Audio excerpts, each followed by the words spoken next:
Êtes-vous bon en email marketing? J'ai rassemblé 10 habitudes que je fais et que j'ai remarqué que d'autres experts en email marketing font. Et je vous ai rassemblé ça dans un petit quiz un petit peu sympa. Donc, ça va être un côté un petit peu fun, hein. C'est pas parce que vous avez des points en moins que vous êtes mauvais, mais voilà, je trouvais le format un petit peu sympa. Donc, on va passer directement. N'hésitez pas à mettre votre note en commentaire et on va y aller crescendo en difficulté. Pour commencer, effectivement, par si vous utilisez un CRM comme Klaviyo, Mailchimp ou Bravo qui était avant Sendinblue. Donc déjà, si vous utilisez un CRM, c'est un point. Déjà, pour ceux qui viennent de tout juste commencer l'email marketing en e-commerce, ils ont au moins un point.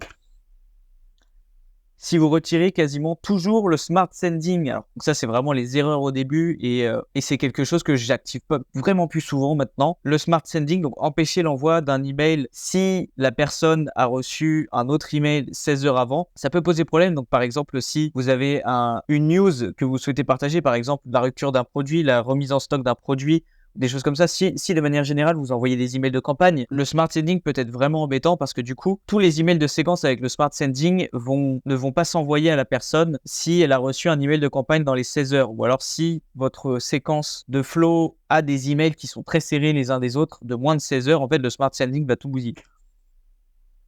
Si votre séquence d'abandon panier fait plus de 2 emails, c'est un point en plus. J'ai autre chose avec l'abandon panier, mais de manière générale, 2 emails, c'est vraiment pas assez. Il y a énormément d'argent à se faire en fait en apportant beaucoup plus d'emails que 2. Si vous ne proposez pas de réduction dans votre email d'abandon panier, c'est un point supplémentaire. Et là, vous allez vous dire, mais c'est un abandon panier, il faut bien les inciter à payer. Oui, mais souvent, le prix, ça peut être un frein à l'achat, mais profondément, c'est pas souvent la vraie seule raison, en fait. Ça peut être, par exemple, que le produit manque de clarté au niveau du fonctionnement. Du coup, la personne, elle ne comprend pas très bien. Envoyer un code promo, ça va pas vraiment aider. En fait, il faut apporter du contenu qui vont répondre à leurs questions, répondre à leurs objections d'achat. Et ensuite, une fois que ça c'est fait, ils n'ont toujours pas acheté. Là, dans ces cas-là, la remise est permise. Vous redirigez toujours le double opt-in sur vos listes. Combien de fois j'ai laissé le double opt-in au début de ma carrière et ça, je pense, m'a coûté beaucoup d'argent de perdu. Alors le double opt-in, pour ceux qui ne comprennent pas, à chaque fois qu'on crée une liste sur Klaviyo, la liste va être sur double opt-in. C'est-à-dire qu'en fait, si une personne va s'inscrire sur un pop-up qui a pour but de récupérer l'email de quelqu'un et de l'inscrire dans une liste pour ensuite lui envoyer des emails de newsletter par exemple, s'il y a le double opt-in d'activer sur la liste, il va recevoir un email comme ça, qui est l'email de oui, j'ai envie de m'inscrire.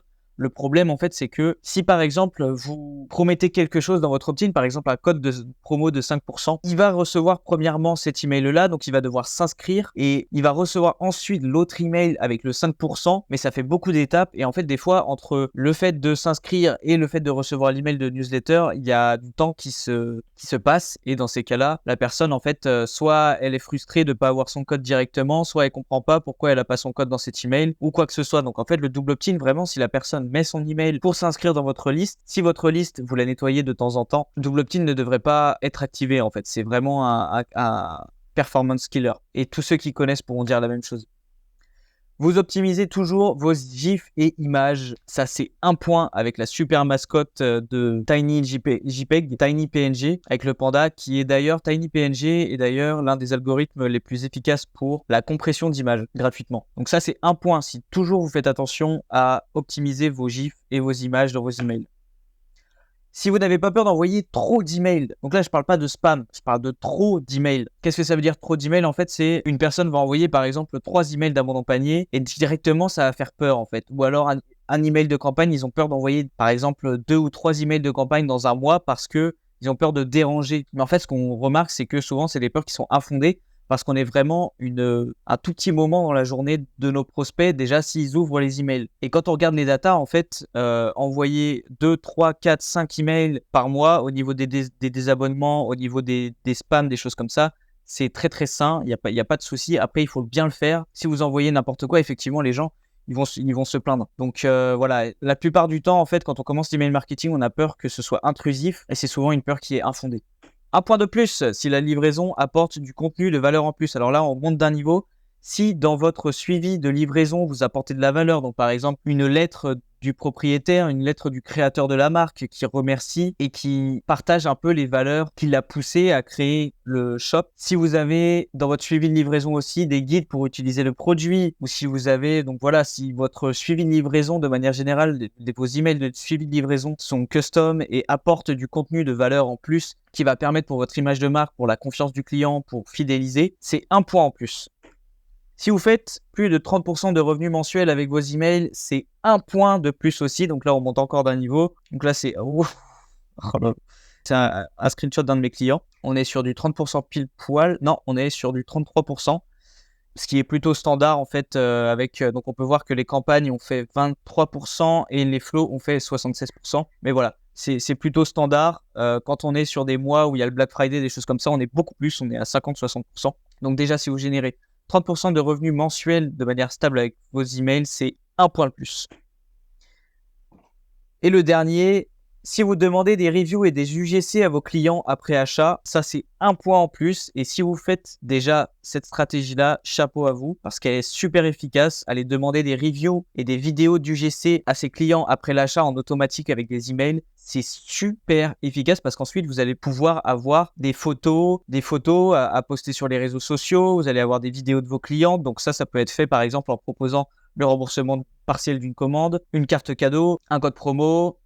Ça peut être fait de plusieurs façons. Si ça vous intéresse de savoir comment créer de l'UGC à partir de vos emails, allez voir mon Instagram dans la description. J'ai fait un post où je vous montre exactement l'email à envoyer après achat pour justement récupérer les UGC de vos clients avec la stratégie. J'explique la stratégie avec. Point bonus. Point bonus. Si vous vérifiez toujours que vos liens sont bien en place sur vos images, sur vos boutons, sur vos liens hypertextes avant d'envoyer ou de programmer et vous n'envoyez pas directement une fois l'email terminé, si vous vérifiez bien que tout est toujours en place avec les bons liens, c'est un point bonus parce que cette tête-là, je l'ai faite souvent à envoyer des emails avec des erreurs de liens dedans. Donc, je peux vous dire que maintenant, le process de vérification est bien consolidé, étant donné que des fois, ça peut vraiment poser problème, forcément. C'est un point bonus, donc 11 sur 20. Quelle est votre note? Partagez-moi votre note en commentaire. Dites-moi si vous avez appris des choses, les points. Et s'il vous plaît, mettez un petit like, ça m'aiderait beaucoup. La chaîne commence, alors si c'est possible de mettre un petit like, ce serait vraiment cool. Mes réseaux sociaux, mon LinkedIn, mon Facebook, mon Instagram, donc pour l'UGC par exemple, où il va y avoir beaucoup plus de contenu, de grosses valeurs avec des exemples d'emails. Et dans la description, donc allez checker. Ciao.